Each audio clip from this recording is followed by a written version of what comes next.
Suppose it was your mission to come to a metro area of more than 6 million people where there's 200,000 Chinese and plant God's church among them. That was the work of Rachel and William in Houston, Texas.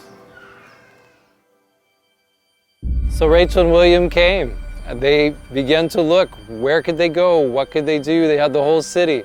But they knew there was one small little group meeting in the Houston International Church, a Sabbath school of Chinese-speaking people. It used to be bigger, but it had grown smaller as people moved away or stopped attending, and in fact the leader was about to move to California. I wasn't sure that was the best place to start, but they kept going back again and again. As they worked and talked to the church members, some of them said, you know, we've never done anything before. We really don't feel like we can reach out and do much. And William, he just said, you know, why don't you help with the Sabbath school?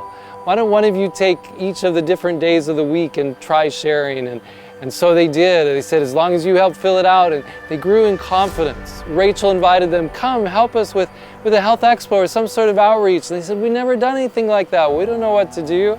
But they kept encouraging them, and pretty soon they were out there. They had a health fair as the Houston International Church, and they were right in there, the church members, helping with the blood pressures and taking people around. And then GYC came and they did a post-conference, and the church members came and translated as they went specifically to the department and began to love the people there and help them to know how to have good health, to take care of their bodies, to live longer.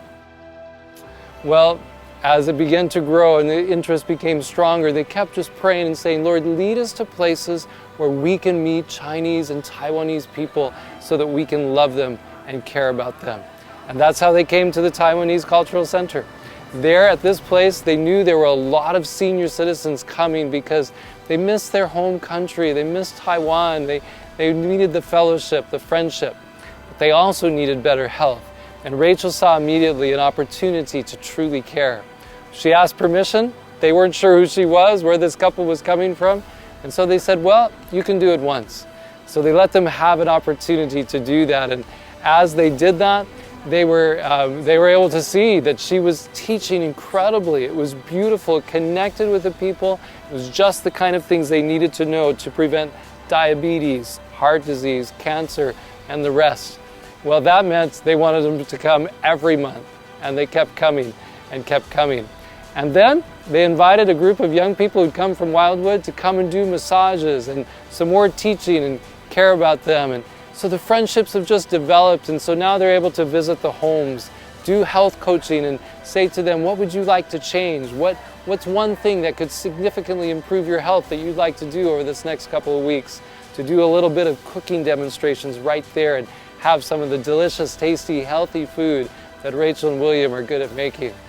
So these are some of the things that they've done. Just being a friend. I watch them as they go into a park, walk around, exercise, be able to be friendly with the people, just connecting with them and showing them the true love of God.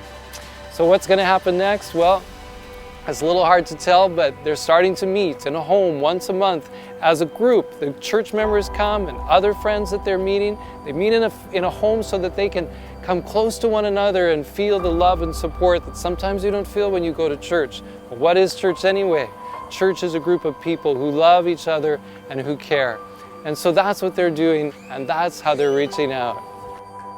I have learned so much by watching Rachel and William reach out to people around them. They're giving me a love for the Chinese people, and I've been inspired at how they have prayed and earnestly loved their fellow church members until they've come on fire to witness for Christ. Would you like to get behind them?